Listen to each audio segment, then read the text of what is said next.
धर्मेंद्र चव्हाण या यूट्यूब चॅनलला सबस्क्राइब करायला विसरू नका। तसेच बेल आयकॉनलाही क्लिक करा। पटना हायकोर्टाने फारकतीच्या प्रकरणामध्ये खूप महत्त्वपूर्ण निर्णय दिलेला आहे। हा निर्णय असा आहे की पत्नी निघून गेली आणि अनेक वर्ष आली नाही आणि तिने आपल्यावर खोट्या स्वरूपाचे आरोप केले आणि अनेक केसेस केल्या तर आपल्याला फारकत मिळू शकते। आपण हे लक्षात घ्या, आपली बायको अनेक वर्ष निघून जाते आणि ती आपल्याविरुद्ध खोट्या केसेस करते, 498 डोमेस्टिक व्हायलन्स मेंटेनन्स अनेक केसेस करते, एनसी दाखल करते अनेक केसेस। तर अशा प्रकरणामध्ये हे जे पटना हायकोर्टाचं प्रकरण होतं त्यामध्ये राजीव रंजन आणि संगीता रमन यांची ही केस होती। त्यांचं लग्न 2000 साली झालं होतं आणि 2006 पासून ते दोघं वेगळे झाले, 6 वर्ष एकत्र राहिले होते। नंतर पत्नी निघून गेल्यानंतर ती नांदायला आली नाही, हा 6 वर्षाचा पिरियड्स होता।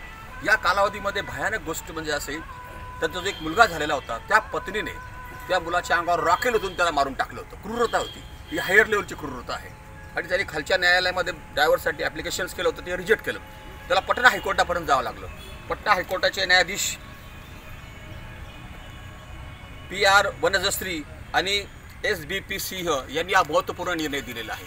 हे बघा, पत्नी आपल्याला छळत असेल आणि तिचा छळ जर आपल्या डोक्याच्या बाहेरचा असेल, त्याच्यामुळे आपलं कुटुंब उद्ध्वस्त होणार असेल आणि लॉंग पिरियड झाला असेल, या सगळ्या गोष्टीवर पटना हायकोर्टाने हा निर्णय दिलेला आहे।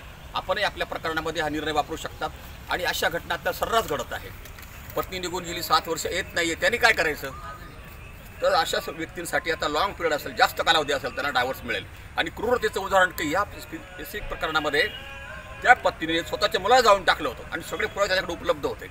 अशा क्रूरतेच्या जर घटना असतील तर आपल्याला डायव्हर्स मिळू शकतो। बऱ्याच वेळा पत्नी आपल्याला चालत्या गाडीवरून ढकलून देते, आपल्या गळ्या दाबायचा प्रयत्न करते, आपल्या गुप्तांगावर मारहाण करते, अशा क्रुएल्टीच्या घटना असतात। काहीतरी आपल्याला पाजून देते खाण्यामध्ये, या सगळ्या घटना क्रुएल्टीमध्ये मोडतात। अशा घटना जर आपल्याबाबत घडलेल्या असतील तर आपण कोर्टात जा, क्रुएल्टीच्या ग्राउंड आपल्याला डायव्हर्स मिळू शकतो आणि लॉंग पिरियड असेल तरी डायव्हर्स मिळू शकतो। धन्यवाद।